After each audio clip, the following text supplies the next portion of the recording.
Bonjour nos chers candidats, pour suivre les actualités des autres épreuves du TCF Canada, visitez notre plateforme officielle www.formation-tcfcanada.com. Aujourd'hui et dans cette vidéo, nous allons corriger des sujets d'actualité pour les 3 tâches d'expression écrite. Gardez à l'esprit de ne pas utiliser nos rédactions lors de vos tests pour éviter le plagiat. Tâche 1. Pour cette tâche, vous allez rédiger un message. Votre objectif est de décrire, narrer ou expliquer un sujet. Le message sera adressé à un ou plusieurs destinataires spécifiques. Assurez-vous que votre message contient entre 60 et 120 mots. Cette tâche évalue votre capacité à communiquer efficacement par écrit. Concentrez-vous sur la clarté et la pertinence de vos idées.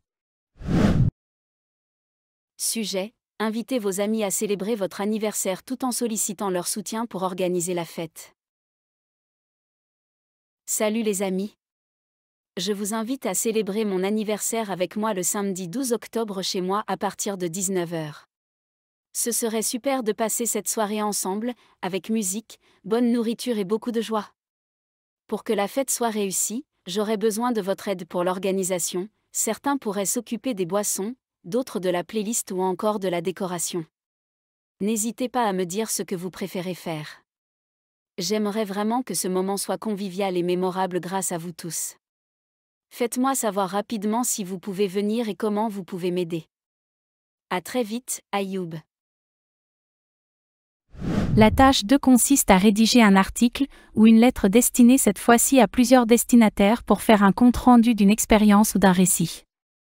Ces comptes rendus et récits seront accompagnés de commentaires d'opinion, de descriptions ou d'arguments en fonction de l'objectif demandé. Le candidat doit veiller à ce que son texte contient un minimum de 120 mots et un maximum de 150 mots. Cette tâche évalue la capacité du candidat à transmettre efficacement des informations, des opinions ou des arguments par écrit tout en respectant des exigences spécifiques. Sujet: vous avez participé à un concours de cuisine, vous allez décrire vos souvenirs dans votre blog en indiquant les détails. Mon expérience au concours de cuisine. Cher lecteur, je souhaite partager avec vous mon expérience incroyable lors d'un concours de cuisine auquel j'ai participé récemment. C'était un défi excitant. Le thème était la cuisine italienne, alors j'ai préparé des raviolis maison farcis à la ricotta et aux épinards, accompagnés d'une sauce tomate fraîche. La préparation a demandé beaucoup de patience et de précision, surtout pour réaliser la pâte fine et bien sceller les raviolis. Le jour du concours, l'ambiance était à la fois stressante et motivante, avec des chefs passionnés partout autour de moi. J'ai appris beaucoup en échangeant avec eux et en écoutant les conseils des juges. Même si je n'ai pas gagné, cette expérience m'a donné confiance en mes capacités et m'a donné envie de continuer à progresser en cuisine. Merci de me lire, à bientôt pour de nouvelles aventures culinaires. La tâche 3 implique d'écrire un texte qui compare 2 points de vue opposés tels que présentés dans 2 documents courts et simples d'environ 80 mots chacun. Ensuite, le candidat doit prendre position sur le thème abordé dans les 2 documents. Le nombre de mots attendus est d'un minimum de 120 mots et un maximum de 180 mots. D'abord, on fournit de 2 documents présentant 2 opinions sur une réalité spécifique, puis on demande au candidat d'écrire un court article. Cet article devrait comporter une première partie de 40 à 60 mots résumant les points de vue présentés dans les 2 documents. Il devrait également inclure une deuxième partie de 80 à 120 mots maximum exprimant le propre point de vue du candidat sur le sujet discuté dans les 2 documents. Cette tâche évalue la capacité du candidat à analyser dans un premier temps et synthétiser des informations provenant de plusieurs sources, ainsi que sa capacité reformulée, et à exprimer efficacement son propre point de vue par écrit. Le travail des étudiants pendant les vacances, pour ou contre? Document 1, un conseiller d'orientation. Je suis fermement pour le travail des jeunes pendant les vacances. C'est une excellente occasion d'acquérir des compétences pratiques, d'apprendre à travailler en équipe et de découvrir différentes industries. Les jeunes peuvent gagner de l'argent qu'ils peuvent économiser pour l'avenir ou utiliser pour financer des activités ou des loisirs. De plus, le fait d'avoir une expérience de travail sur leur CV peut leur donner un avantage lorsqu'ils postulent pour des emplois ou des stages à l'avenir. Les vacances d'été sont longues et il y a amplement de temps pour se reposer et travailler.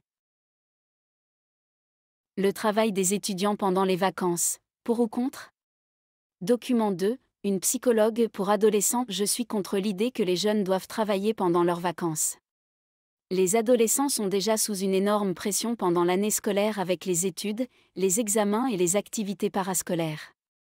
Les vacances doivent être une période pour eux de se détendre, de se décompresser et de poursuivre des intérêts personnels. Les forcer à travailler pourrait contribuer au stress et à l'épuisement. Il est également important pour les jeunes de disposer de temps non structurés pour explorer leur créativité, passer du temps avec leurs amis et leur famille, et tout simplement être des enfants. Le travail peut attendre. Le travail des étudiants pendant les vacances, pour ou contre? Le travail des jeunes pendant les vacances est un sujet qui divise. Le premier document soutient qu'il s'agit d'une bonne occasion d'apprendre, de gagner de l'argent et d'enrichir son CV. Cependant, le second document estime que cela peut nuire au repos, à la créativité et au bien-être mental des adolescents déjà très sollicités. À mon avis, travailler pendant les vacances peut être très bénéfique pour les étudiants, à condition que cela reste équilibré.